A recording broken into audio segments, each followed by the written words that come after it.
Caïn et Abel, le déluge de Noé.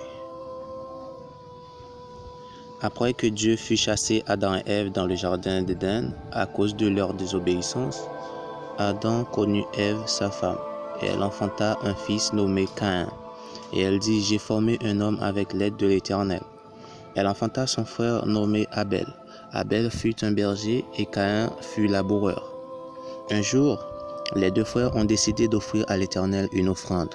Caïn fit à l'Éternel une offrande des fruits de la terre, et Abel de son côté en fit une des premiers-nés de son troupeau et de leur graisse.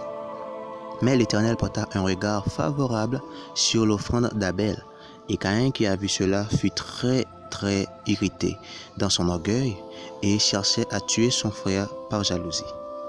Et comme ils étaient les deux seuls dans le champ, Caïn se jeta sur son frère Abel et le tua. Alors l'Éternel s'est adressé à Caïn et lui dit, « Où est ton frère Abel?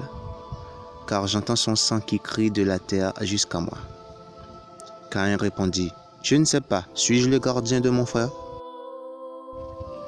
Et l'Éternel lui dit, « Maintenant tu seras maudit de la terre qui a ouvert sa bouche pour recevoir de ta main le sang de ton frère. Quand tu cultiveras le sol, il ne te donnera plus sa richesse. Tu seras errant et vagabond sur la terre. » Caïn trouva le châtiment était trop grand à supporter et il dit à l'Éternel, « Je me cacherai loin de ta face. Je serai errant et vagabond sur terre et quiconque me trouvera me tuera. » Alors l'Éternel lui dit, « Si quelqu'un tuait Caïn, Caïn sera vengé 7 fois. » Et l'Éternel mit un signe sur Caïn pour que quiconque le trouverait ne le tuât point. Ève fit à Adam un autre petit garçon qui s'appelait Seth. Et Seth eut aussi un fils qui s'appelait Enoch.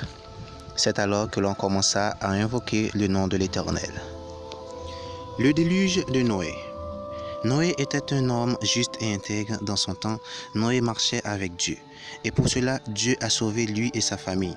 Malgré les 300 ans de prédication que Noé avait diffusée parmi cette génération, les hommes n'abandonnèrent point leur méchanceté, leur violence et leur corruption.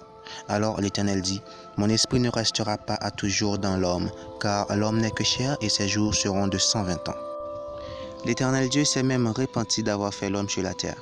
Et l'Éternel dit, « J'exterminerai de la face de la terre l'homme que j'ai créé, depuis l'homme jusqu'au bétail, aux reptiles et aux oiseaux du ciel, car je me répands de les avoir faits. » Alors l'Éternel ordonna à Noé de construire une arche, car il y aura un grand déluge qui va arriver sur la terre pour éliminer tous les hommes.